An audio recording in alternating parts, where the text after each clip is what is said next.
दोस्तों आज एक न्यूज़ जब मैंने सुनी और देखी तो वाकई काफ़ी दुख हुआ। मुझे लगा कि इसको युवा पीढ़ी के साथ शेयर करना बहुत ज़्यादा ज़रूरी बन जाता है।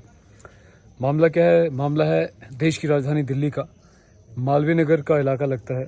शेख सराय में ये मामला घटा है। एक व्यक्ति यार, अरे तुम जब शादी करते हो तो भैया तुम किस बात का वचन लेते हो? निभाने का, ज़िंदगी भर हर खुशी में और दुख में, हर चीज़ में। तुम पहले शादी करते हो, उसके बाद तुम एक्स्ट्रा मैरिटल अफेयर्स करते हो और दूसरे की बेटी को, जिसको तुम बिही के लाए हो अपने साथ, उसको सिर्फ इसलिए मार देते हो क्योंकि उसको पता चल जाता है कि तुम्हारा चक्कर किसी और के साथ है, किसी बाहर वाली के साथ है। बड़ा धिक्कार होता है ऐसे पुरुषों को। पुरुष कहलाने का कोई अधिकार नहीं है। अब मामला क्या होता है भाई, इस व्यक्ति की शादी होती है, एक 6-7 साल का, 7-8 साल का बच्चा भी है। ये महिला बड़ी ही सभ्य, बड़ी ही सुशील, बड़ी ही प्यारी लेडी थी, बहुत अच्छी थी ये। एक हमारे जानने वाले परिचित हैं, उनसे डेली इनकी बात भी हुआ करती थी।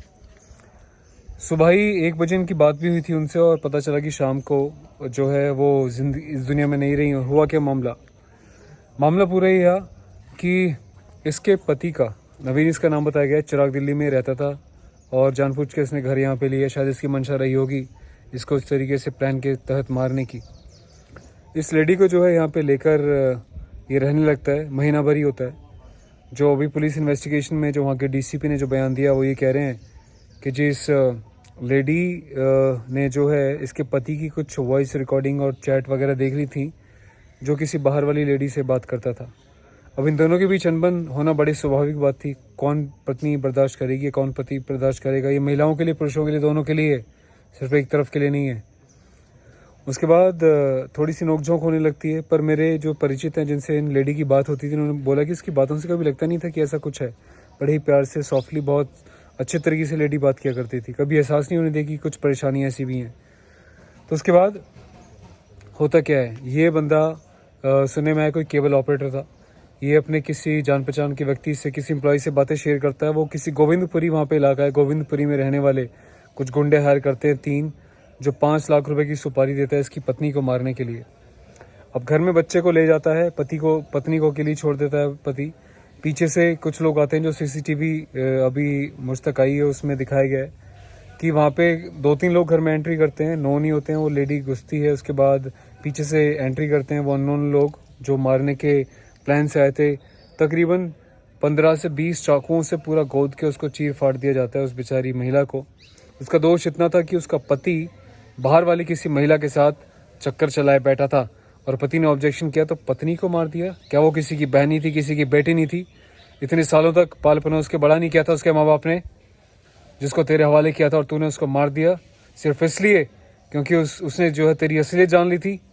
अरे जब 7 फेरे लिए थे तो बैठ के अपनी गलती मान लेता। हो सकता है तुझसे भी गलती हो गई हो, जाके समझा लेता, मना कर लेता और ऐसा वादा करता कि ज़िंदगी में ऐसा कभी नहीं होगा।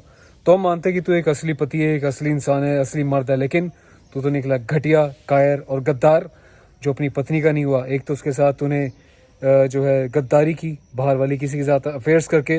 उसके बाद जब पता चला था उसको मार दिया। कैसा हो गया रे इंसान तू? तुम जैसे लोग ही तमाम पुरुषों का नाम खराब करते हैं और कुछ महिलाएं पूरी महिलाओं का भी करती हैं, जो महिलाएं भी ऐसा करती हैं। और मुझे बहुत गर्व है इस बात का कि हमने जो है, अगर शादी हुई है, 7 फेरे लिए हैं, तो भले ही पत्नी साथ रहे ना रहे, देखे ना देखे, पूरा अपना जो एक ऑनेस्टी हमेशा से साथ में रहती है। किसी के मजाल नहीं जो हमें डिगा जाए, यहाँ से वहाँ कर जाए। ये एक ऑनेस्टी आना हर एक पुरुष के अंदर मुझे लगता है कि बहुत ज़्यादा ज़रूरी है।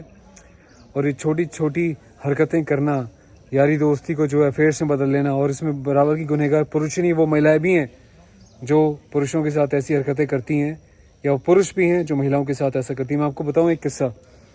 मैंने अपनी वाइफ के साथ भी ये बात शेयर की थी, आपको अपने परिवार की तरह भी शेयर कर रहा हूँ। मुझे एक बार एक लेडी ने ऐसे अप्रोच किया, बैठी बातें करने लगी, थोड़ा करीब आने की कोशिश करने लगी। तो उसको मैंने यही बोला कि नो स्टॉप। वहीं मैंने उनको रोक दिया। मैंने बोला आपको शर्म आनी चाहिए, आप मैरिड हैं और अपने पति के साथ धोखा दे रही हैं। मुझे आपने पहले बोला कि मुझे लिफ्ट दे दीजिए, वहाँ लिफ्ट में गाड़ी में बैठ के आप ये सब हरकतें कर रही हैं, क्या क्या बातें कर रही हैं। तो एक मैन के अंदर गट्स होना चाहिए कि आप गलत को गलत और सही को सही बोलने की हिम्मत रखो, और अपनी पत्नी के लिए या अपने पति के लिए तन मन धन से बिल्कुल पीठ पीछे भी वफादार रहना आपका कर्तव्य बन जाता है। वरना एक दिन ऐसा आपके साथ भी हो सकता है। और कहते हैं ना कि बुराई का अंत बुराई होता है, और जो बुराई करोगे, ऐसी हरकतें करोगे, तो उसका फल भी बुराई निकलेगा। तो आप क्या कहना चाहते हैं दोस्तों? कमेंट में राय ज़रूर शेयर कीजिएगा और अपना चैनल रॉयल सोल्जर के माध्यम से हर एक न्यू कपल्स तक इस वीडियो को पहुंचाइएगा ताकि वो भी अलर्ट रहें, कभी इन्फ्लुएंस ना हो, अपने लाइफ पार्टनर के प्रति बिल्कुल दिल से वफादार रहें ताकि कभी भी उनको शर्मिंदगी महसूस ना हो। कोई भले ही पार्टनर को पता चले ना चले, लेकिन अपनी आंखों में आप कभी नहीं गिरने चाहिए। आप प्राउडली बोल सकते हो कि हाँ, yes I am a loyal partner of my husband और ऑफ माई वाइफ। तो ख्याल रखिएगा अपना और कमेंट ज़रूर कीजिएगा और सब्सक्राइब करके वो जो घंटी वाला निशान है, बेल आइकन, उसको दबाइएगा ताकि अगली बार जब भी कोई ऐसा सामाजिक मुद्दा है तो आपके स्क्रीन तक सबसे पहले पहुंच जाए। गुड बाय फॉर नाउ, जय हिंद। और मैं प्रार्थना करता हूँ भगवान से कि इस बहन की आत्मा को शांति मिले और इन कायरों को, इन गद्दारों को कानून सख्त से सख्त सज़ा दे ताकि आने वाले भविष्य में ऐसा करने से पहले 100 बार ऐसे लोगों की रूह कांपे। Good bye.